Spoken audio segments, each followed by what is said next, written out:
म्हणजे मी अनेकांना जेव्हा सुरुवात केली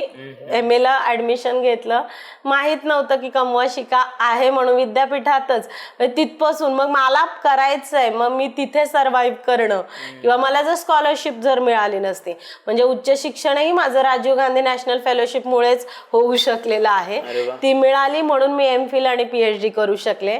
लोकांना आज डॉक्टर कविता वरे फक्त जी लढते रस्त्यावरती अनेकांच्या प्रश्नांसाठी उभी असते, पण पहिल्या 3 महिन्यांमध्ये जेव्हा विद्यापीठामध्ये सुट्टीचे दिवस असायचे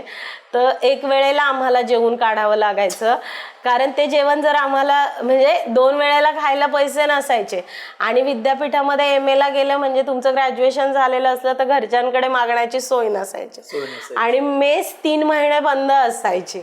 त्यामुळे त्या 3 महिन्याच्या काळामध्ये एक वडापाव खाऊन दिवस काढणारे आम्ही, म्हणजे माझ्यासोबत अजून अनेक जणी होत्या. त्या वडापावची आठवण ती कायम ह्यासाठी आहे की तेव्हा शरीराला अन्नाची गरज असते त्या वयामध्ये आणि ते अन्न त्या काळात नाही मिळालं, पण मग आत्ता ते मिळवायचं आहे आपल्याला किंवा आपण इतरांना ती परिस्थिती त्या विद्यार्थ्यांना येऊ नये म्हणून सरकारी व्यवस्था, सरकारी शाळा, विद्यापीठाच्या स्कॉलरशिप हे सगळं टिकलं पाहिजे, याच्यासाठी आमचा खरा तर अट्टास आहे. आणि ते बालपण असं नव्हतं की फार सगळ्यात चांगल्या गोष्टी मिळाल्यात. आईवडिलांनी छान 2 वेळेचं जेवण देणं, पण मग ते देत असताना एक ही पण परिस्थिती जी पितृसत्ताक व्यवस्थेचा खूप मोठा आजही आपण म्हणतो की पगडा आहे आणि ते घरात जर घडतं,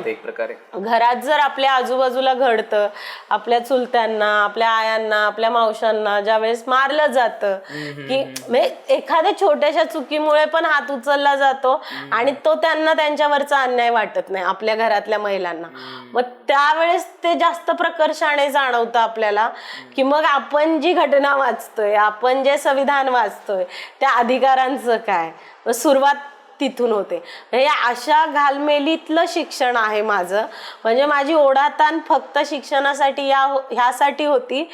की आजूबाजूला कोणी नावं ठेवायला नको, एक मुलगी आहे आणि तिचं म्हणजे आईवडिलांनी पण एवढं फ्री सोडणं योग्य नाही. म्हणजे मी सकाळी बसून जायचे तर रात्री घरात यायचे, क्लास असेल, शाळा असेल, पुन्हा मी खेळत होते त्या वयात, म्हणजे मला ते फार जास्त आवडायचं.